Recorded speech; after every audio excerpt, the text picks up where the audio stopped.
Apa kabar sahabat seiman? Selamat datang di Infus Islam.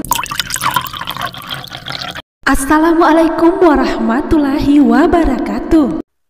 Sahabat seiman, syukur alhamdulillah kita bisa berjumpa kembali di channel ini.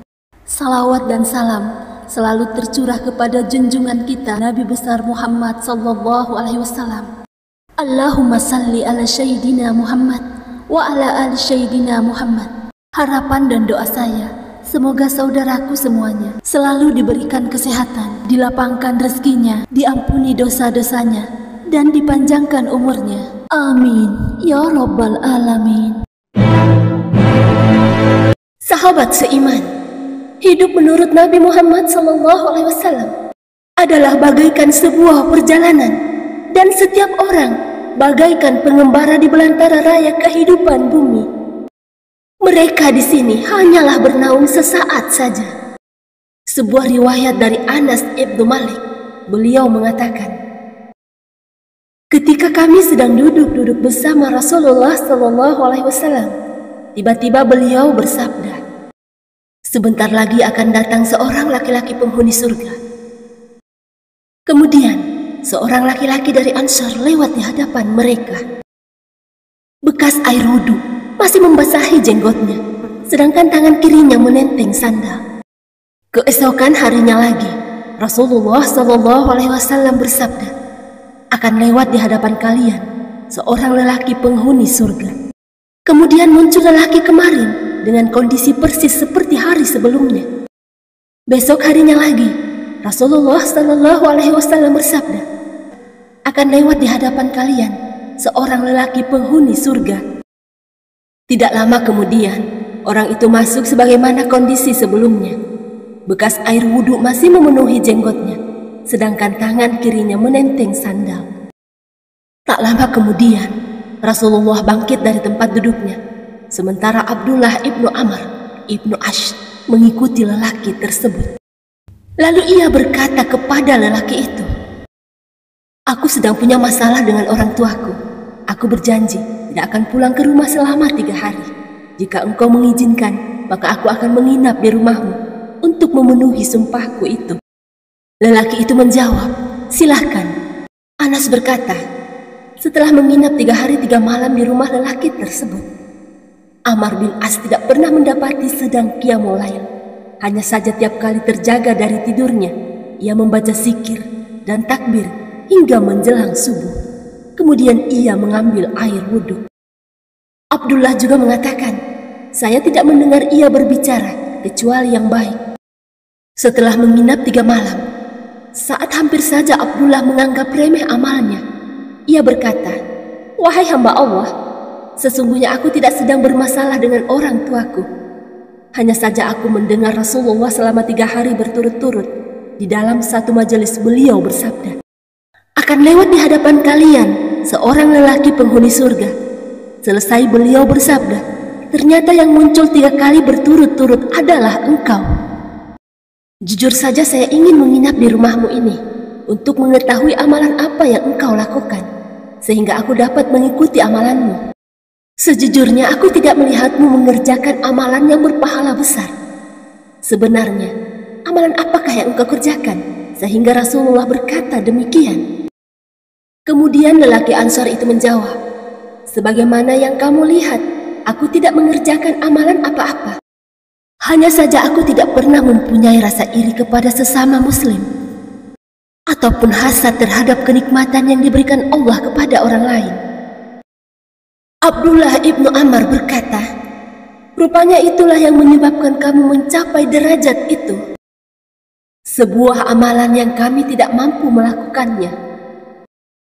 Imam Ali pernah ditanya, hukuman apa yang pantas bagi pendengki?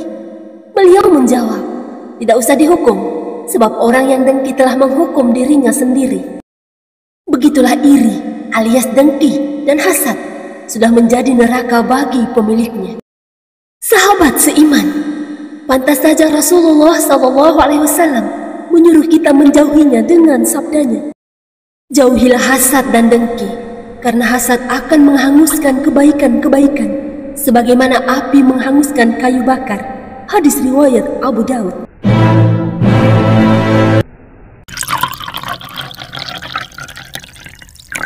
Sahabat seiman, mari bersama syiarkan Islam dan jadilah subscriber channel ini. Jika video ini bermanfaat, kabarkan kepada temanmu.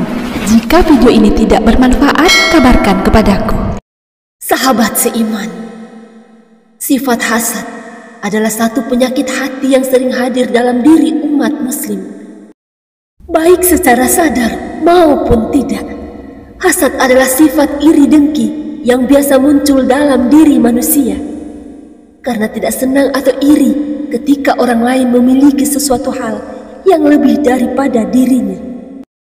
Sahabat seiman, hasad juga bisa menimbulkan kebencian dan sulit berbuat kebaikan kepada orang yang ia dengki.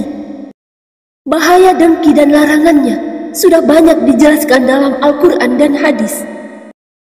Sebagaimana disebutkan dalam salah satu hadis riwayat Bukhari dan Muslim, janganlah kalian saling mendengki, janganlah kalian saling memutuskan hubungan, janganlah kalian saling membenci, janganlah kalian saling memperdaya, dan jadilah kalian hamba-hamba Allah yang bersaudara.